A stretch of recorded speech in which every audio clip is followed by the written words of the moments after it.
Well, General Motors might finally be getting what they deserve with the L87 6.2 liter engine problems. There's a lawsuit update that I'm going to tell you about here in a minute. But first, let me show you some 2025s and 2026 6.2 liters that are failing, even with replacement engines. Now, why do I show people this? Because I want to warn people, don't buy General Motors 6.2 liter engines. The L87, in my opinion, it's probably the worst pick of all truck powertrains, all sorts of vehicles, the Escalade, the Yukons, the Sierras, the Silverados, you name it, it's in a ton of vehicles. Don't buy that powertrain.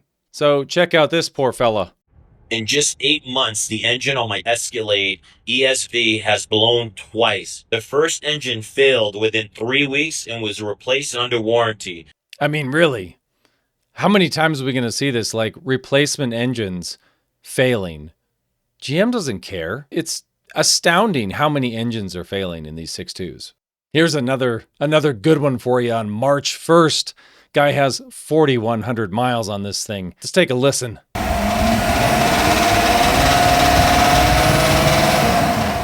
Yeah, that's the crank. That's bearings.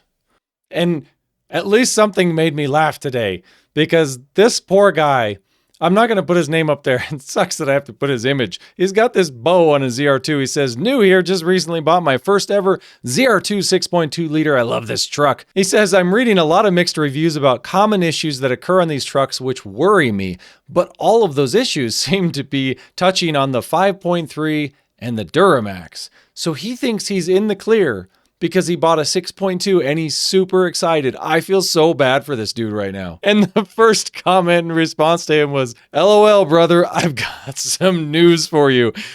You know, all these people don't want to tell him that the 6.2 is actually, it's got more problems. It's got the lifter problems and the crankshaft problems, and the recall is, oh my gosh. And so I thought I would show you guys on my website, thecarguyonline.com. Here is a 2026 Yukon XL. Let's go look at the engine complaints. Oh, here we go. February 9th. I didn't show these last time. I was only showing some of the Silverados and the Sierras. So driving down the highway with his family, check engine light came on, started running roughly. He said, I headed off the highway on an exit ramp and the engine died about halfway down the ramp, wouldn't start after that. So he took it to his dealership and they concluded it had the engine failure, ordered a replacement. That was with 4,900 miles on the Yukon XL. And this is where owners take this chance. Don't be one of these people. Trust me. He actually states it in this complaint, which good for him or her, whoever did this. They said GMC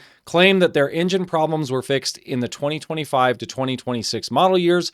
He wouldn't have purchased the vehicle if he didn't think they were fixed. So he asks the dealership, of course. Dealership is going to tell you, heck yeah, they're fixed.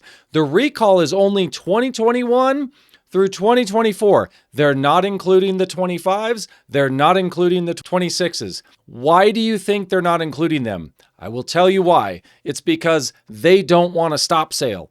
If they have leftover 25s on any lot, they don't want to stop sale. And 26s, they don't want to stop sale because they lose a bunch of money. It's the same engine. We have all of these failures. The National Highway Traffic and Safety sees these failures and nothing happens. People are just allowed to buy the vehicles, take their family on the road, and have their engine die in traffic. Here's another Yukon XL, the second one down, February 8th. Purchased a brand new vehicle, 2026 XL Denali. What is that, $110,000 vehicle probably? He said he had a complete engine failure in the middle of the road. Prior to engine failure, the car ran just fine without issues. So failure came out of nowhere. Had it towed, they determined the engine had failed. He says, however, I was out of vehicle for almost a month. I had incurred a depreciation cost of 10 to 15% on the vehicle due to this problem. That's another thing people don't think about, is when someone looks at a Carfax and they see your vehicle, and then even if it has 1,000 miles on it, they see engine failure replacement. They think, ooh, man, that thing's probably been torn apart, might have some rattles. Who knows if they put it back together, right? And again, this guy kind of indicates that he knew the problem existed before he bought. He said, I've lost confidence in my brand new vehicle. And GMC has not fixed the reoccurring engine problem from previous years, despite promises to the contrary. He believed the manufacturer. He thought, well, surely GM must be telling me the truth. I think people need to start to understand that these manufacturers are going to do what's best for them and their shareholders, not what's best for us. You can read into that how you want, but look at what's happening year after year. There's another 2026 Yukon XL. Vehicle engine stopped working at 5,200 miles. Was driving down the highway, immediately stopped, towed to the dealership the next day. Dealer confirmed the engine needed to be replaced. I don't know how many more examples we need of this before people stop buying them. And there's another one down there. On December 17th, 2025, it was a 2026 Yukon XL, 3,500 miles on it, 2026. Same thing with the 2026 Chevy Suburban. Said he was driving his brand new 2026 Chevy Suburban High Country. He heard an unusual noise from the engine. He had 0 dashboard warnings. He said he was able to get off the highway, but he did say the engine suddenly stopped working. It completely seized. The vehicle locked up briefly. Sounds like his wheels locked up. So he barely had enough time to try to move to the shoulder. This is a dangerous problem in all vehicles. If your engine locks up, it is not good. Another one down here at the bottom, February 15th. Car started making weird noises. Car has less than 6,000 miles on it. Was purchased brand new. And same thing with the Cadillac Escalades. It's the same 6.2 L87 engine. 2026 Escalade V driving down Interstate 64. There was a warning that there was no oil pressure. They barely made it to the side of the highway. Engine seized up. The vehicle was towed to the Cadillac dealership. They informed them today that the crankshaft had failed, similar to the previous 6.2 recalls. And here's the kicker. This is the example of why GM keeps selling this crap to everyone. Look at what they say here. I should also mention that our 2022 Cadillac Escalade experienced catastrophic engine failure as well. This led us to our new purchase of a 2026 Escalade. Are you freaking kidding me? On what planet would anyone have catastrophic failure on a $100,000+ vehicle, the 2022 Escalade, and be like, you know what I think is a good idea? I think I should buy the same engine, the same powertrain, and a new one and give that company more money because they're just so good. Seriously, what is going on with people? Are you losing your freaking minds? Unbelievable. This is the problem. Vote with your wallets. Stop buying it. And yes, even since my last video, there are more GMC Sierras and Silverados with the failure as well. And again, kind of another scary situation. The guy was heading out of town, driving down the highway at 75 miles an hour when the motor suddenly lost all power. He was driving in the far left lane, approaching an overpass. The sudden loss made it next to impossible to make it off the overpass on a very busy freeway. Can you imagine being in these situations where you've got semis around you, you have your family with you? Like that, people don't think of that. They're like, whatever, bro. I get warranty, man. I get warranty on it. Like, dude, it's not about the warranty if you're dead. And people say, oh, you're being overly dramatic. Really? Are we being overly dramatic? Your engine shouldn't be seizing in a brand new truck. And here's another Silverado, 2026 Silverado. The truck had 2,600 miles on it, driving down the road at 55 miles an hour. Heard a loud noise coming from the truck, knocking noise coming from the engine.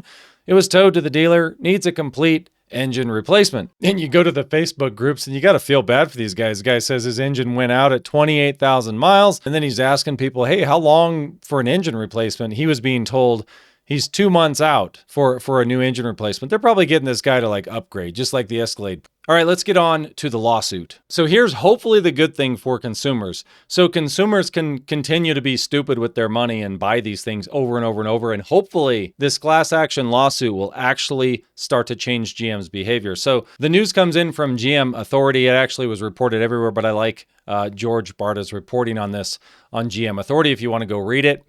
GM consolidated the 6.2-liter V8 L87 engine class action lawsuit. So what's happening with this is there's a legal battle over this L87. There were a bunch of different lawsuits. So what the judge did, there's this district judge that ended up consolidating all of the lawsuits into one. And what they do is they pick the best group to move forward to represent all of the people in this class action lawsuit. So it actually looks like what they're doing here is they're saying GM's remedy is not sufficient, 0W40 oil does not fix this problem, and the replacement engines are failing, so we're going to sue you for it.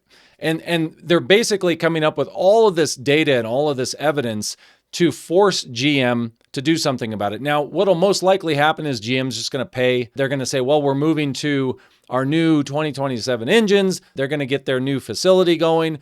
They're going to have some way that they move forward with this. But if it's painful enough in the pocketbooks for GM, there's a possibility that maybe with the next engines, we won't see this bad a failure. I mean, this is so egregious. It's so bad for people that buy these vehicles. And it doesn't matter which one, if you've got trucks, SUVs, whatever it is. This is terrible. And it's dangerous for families. It's as bad as I've ever seen in any engine recall. And there's going to be more. I mean, these are failing with like 5, 10, 15,000 miles. I don't even know if this is like a roulette thing where, oh, maybe I'll get a good one. Let me know what you guys think. Do you think this lawsuit is going to make a difference? The judge is trying to actually make it more powerful. And hopefully that will work in court. Hopefully they'll be able to prove and be able to really hit GM where it hurts in the pocketbook. And then maybe GM will change their behavior and actually build good engines, because that's truly the only way they're going to stop. It has to be painful financially. And if it's not painful financially, the financiers are going to just say, hey, if this doesn't cost us as much to just pay this class action off, we'll just keep building the same stuff, because the profit margins are high enough and we're selling enough vehicles. So it has to be painful enough for them to want to change their behavior. So far, it hasn't been. 2021 through 2026s are still failing. Doesn't sound like a company that really cares about fixing the problem. This is the only way to fix it. That's what I think. Let me know what you guys think in the comments. Do you think 2027 engines are going to be better than this? I don't know how they could be as bad, but I guess we'll see. Thanks for watching. Till next time.